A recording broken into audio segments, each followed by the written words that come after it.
All right, Chris Popper here in Bangor. I'm joined by Charlie Sidman down in Bar Harbor.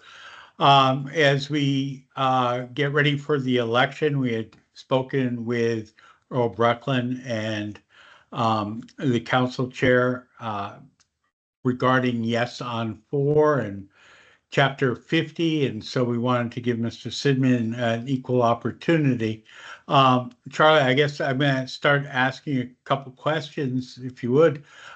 You've been involved in citizen petition against, or to bring items against the cruise ships to the voters, and have been involved in a bunch of lawsuits against the town of Bar Harbor as one of the lead petitioners, I guess.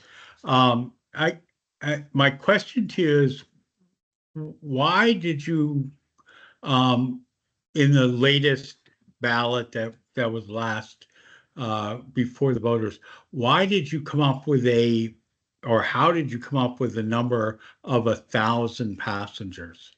Because that seems to be like a big sticking point. Um, so I'll ask that question. Sure. No, it's a good place to start. So when we and a lot of people in town wanted to drastically reduce the amount of cruise ship traffic, there were a lot of people who favored banning it entirely. And this may be an example of be careful what you ask for. You don't know the trouble it's going to cause. I pushed back against that. I didn't think a total ban was appropriate. I thought that, it's an economic sector that deserves some place. It's just, it had gotten out of proportion. So I pushed back against the elimination group and convinced other people to support the 1,000. Now, where that 1,000 number comes from, a little bit of back of the envelope calculating. We get roughly 4 million visitors a year in Bar Harbor, and roughly that at its peak, maybe 300,000 or so from cruise ships. So let's say it's 1/10. If you calculate the yearly visitation of 4 million, if you just divide it by number of days, and I know it's seasonal, but if you just simply divide it by number of days, it's about 10,000 visitors per day. And so we were thinking that, okay, if it's 1/10 of the total and we get 10,000 a day, then the cruise ships should be 1,000. That's a simplistic calculation. But it kind of reflects the reality that even though the cruise ships represent only 5% or 10% of the total visitation to Bar Harbor, they don't spread out in time and they don't spread out all over the island. They come in a very concentrated rush in a very few hours. So downtown Bar Harbor, which is really, it's where I'm speaking from my business place, my wife and my art gallery.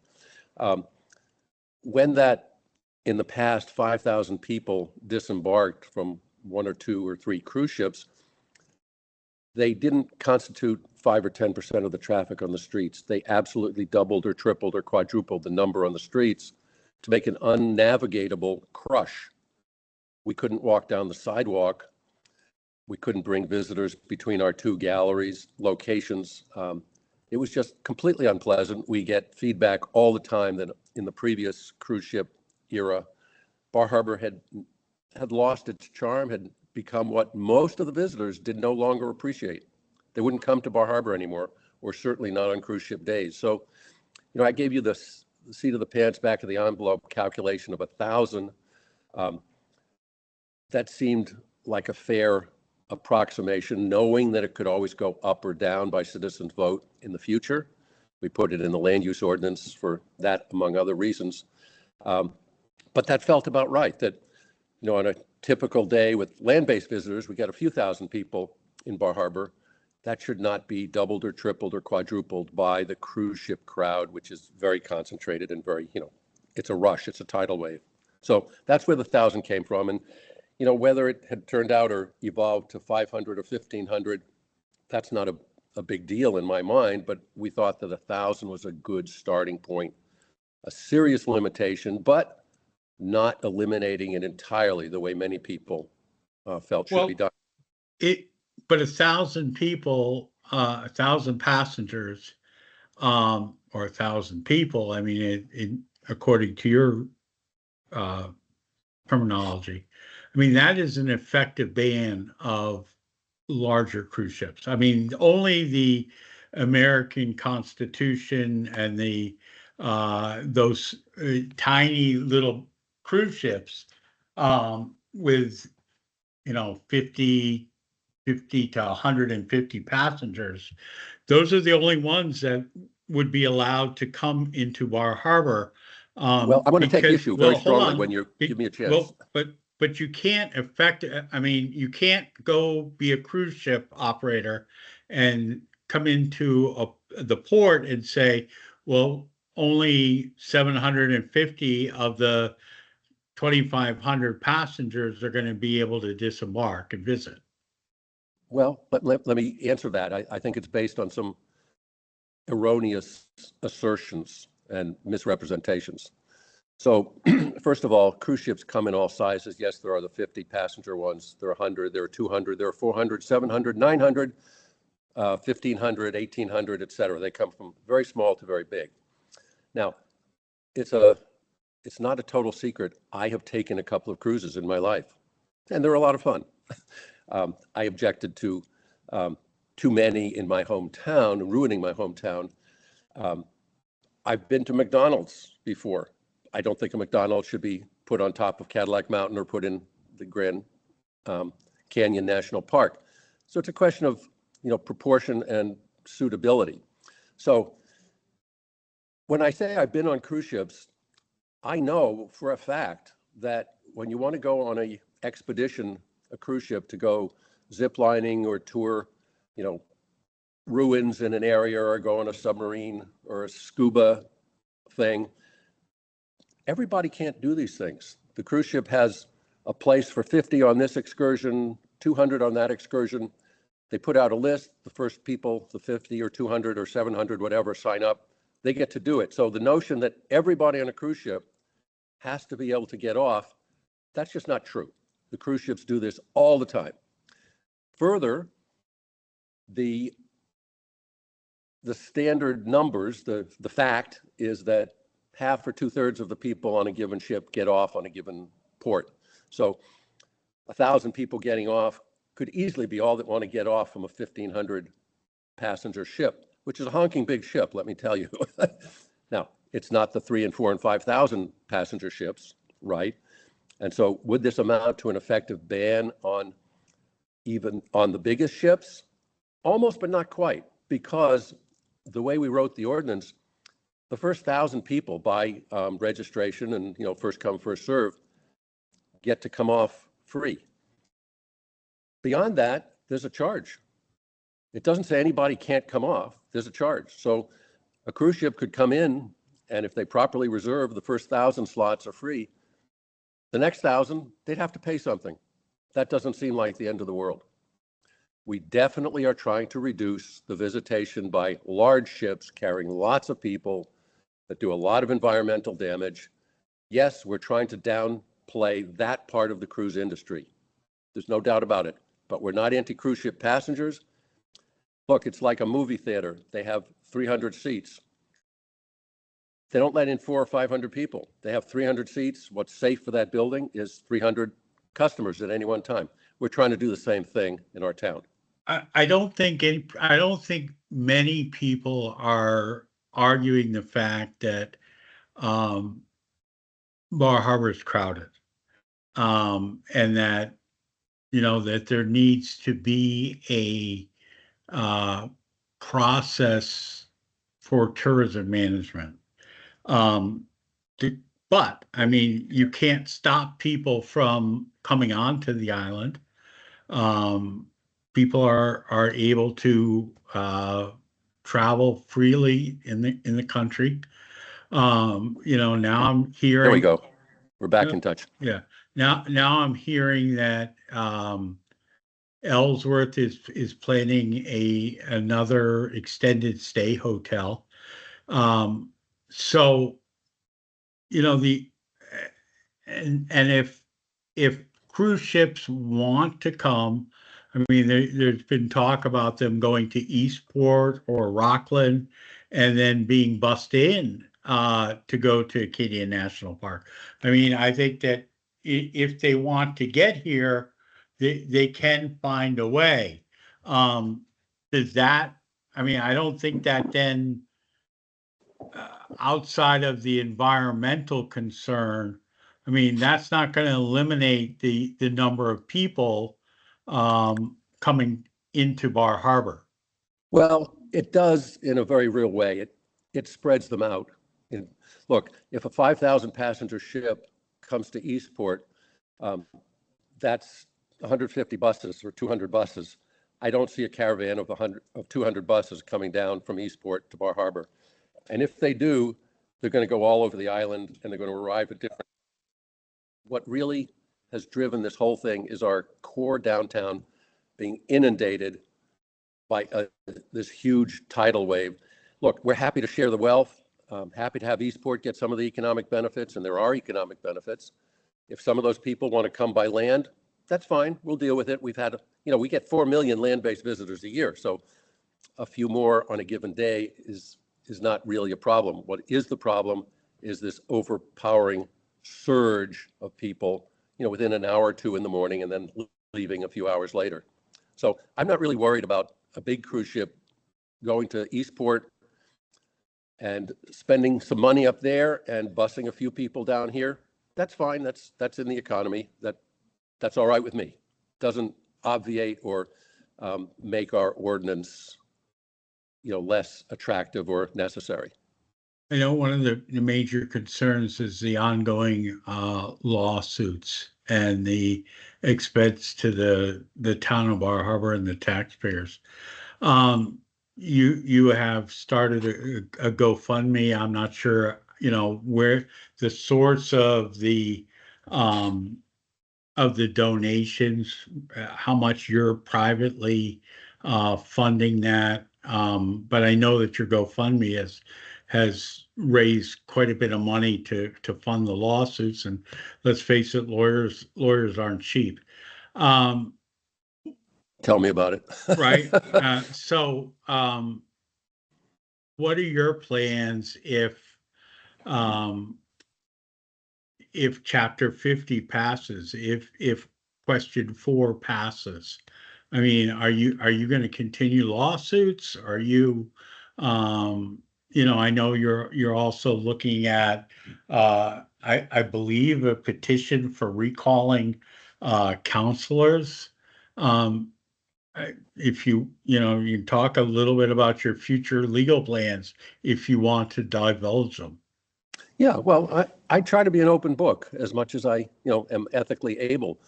The GoFundMe contributors, as of today, last time I looked, we've had 455 separate contributions.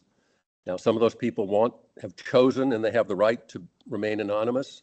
Other people have, put their name on it, and that's their choice. I'm not going to make their decisions for them. To my knowledge, the vast majority of those funds have come from people on this island. And that's all I'm going to say. The way it is officially done is the participation in the lawsuits. The GoFundMe is exclusively for legal costs. It's not for politicking. We don't do lawn signs and stuff like that. It's just to pay for the legal costs, which I, as the chief petitioner on the original petition, have elected to participate in, and the federal judge said that was entirely appropriate given the town's history of collusion and partnership and cooperation with the industry. The federal judge said that, no, the citizens really deserve some independent representation in the form of Sidman as an intervener. So I'm doing that as an individual, and those GoFundMe contributions are coming to me as an individual to carry on this public service activity. So that's all I think I need to say about the GoFundMe. Will you say how much you've collected through the GoFundMe? Yeah, just as of now, it's about 330,000 total. which I believe is more or less, but somewhat less than the town has paid so far. And in terms of defending the federal lawsuit, which Apple and the pilots instituted, I think we and the town worked quite effectively together. That was a totally positive interaction. Once I got in, once the town opposed me getting in, and Apple opposed me getting in, and the pilots opposed me getting in, and the judge saying, no, Sidman gets in. So after that point, we collaborated in the federal lawsuit, and we're collaborating in the appeal of the federal lawsuit, which is ongoing now in the circuit court in Boston. So that's the federal case, and I'm pretty hopeful that we're going to win that one, because the other side is just repeating the arguments that have lost, and we'll see how that goes. Now, future activities. Remember that this is not all about Sidman against the town. Sidman is representing and expressing the viewpoint of the majority of respondents in the 2021 survey and the majority of the voters in the 2022 election. Remember, 58% of the voters in this town supported the ordinance. So it's not about Sidman, it's about 58% of the voters. And that's a substantial, majority. We'll see a 58% win in the upcoming presidential election. It's not going to happen. 58% is a very impressive win. So I'm very hopeful that, again, and we can talk about why, that the citizens will choose to support the referendum, the ordinance, and say no on Article 4. If they don't, on one hand, the citizens, deserve the chance to make decisions. On the other hand, sometimes it takes an ongoing effort. Remember, in the 1760s and 1770s, we were not unanimous about freeing ourselves from England. It took a lot of rabble raising and writing and demonstrating and Lexington and Concording and all that stuff before we came together. And so if the campaign has to continue, I think the legal aspect of that is going to continue. There is no way, shape, or form that Bar Harbor is going to end the legal costs by substituting Chapter 50 for the ordinance that the citizens passed overwhelmingly. There's a number of clear red flags that are going to be, they're going to still be sued from all sides. It's a very poorly done, poorly conceived plan and document. And most importantly, the cruise ships are almost a sideshow, given that Chapter 50 has been proposed. Chapter 50 takes away our democratic rights. By contract, it dismantles democracy and home rule in the state of Maine, which I don't know about you, but I'm very fond of. I came to Maine partly for its independence. Chapter 50, by contract, gives that away, makes the industry a co-equal partner in governance, turns us into a colony of this industry. Let me just finish my sentence. I think there's a lot to continue to campaign against, both legally and otherwise, should question 4 be passed in 2 weeks. Okay, so I feel like we're talking about the presidential election. So I guess the question is, if Bar Harbor voters pass question 4 and Chapter 50 goes into effect, will you accept that by the voters, or are you going to continue lawsuits to overturn that? Well, look, the other side in the last election, they got 42% of the vote. They did not accept it, and they instituted the lawsuits. So where are we going to start and stop? Do you accept the vote of the decision of the people, or do you say, no, we have to keep and try to do it again? If it's sauce for the goose, it's sauce for the gander. Okay, so in other words, you will continue to sue the town of Bar Harbor if Chapter 4 or question 4 and Chapter 50 goes into effect. It's very possible. Historically, people have voted and revolted and stuff to free themselves from tyranny and oppression. Voting for Article 4 would essentially be voting to enter tyranny and oppression. I can't see our population doing that.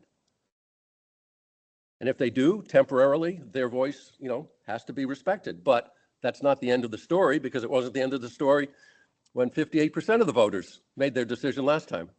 Okay. All right. Obviously, both sides are at loggerheads. We'll see what happens on November 5th. Do you want to, if you can have a minute or two, have a closing statement if you want, or? Sure. No, I'd love to.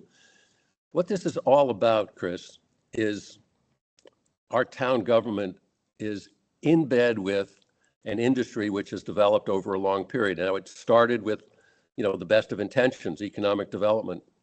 I would remind you that all sorts of human creations, whether it's forever chemicals that make magic Teflon pans or asbestos that allows us to insulate our buildings and keep them warm, they're developed with the best of intentions. And eventually we learn more.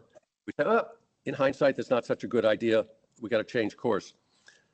I think the cruise ships are just that sort of thing. It developed with the best of intentions, and now the population says it's gone way too far. The tail is wagging the dog.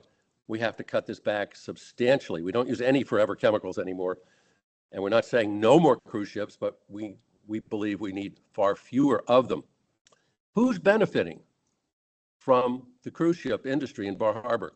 It's not the town, it's not the citizens, it's a relatively few businesses. And in particular, it's one that you know very well, Ocean Properties. It's a humongous national conglomerate with over 100 properties. It's not even headquartered in Maine. They are the main beneficiaries.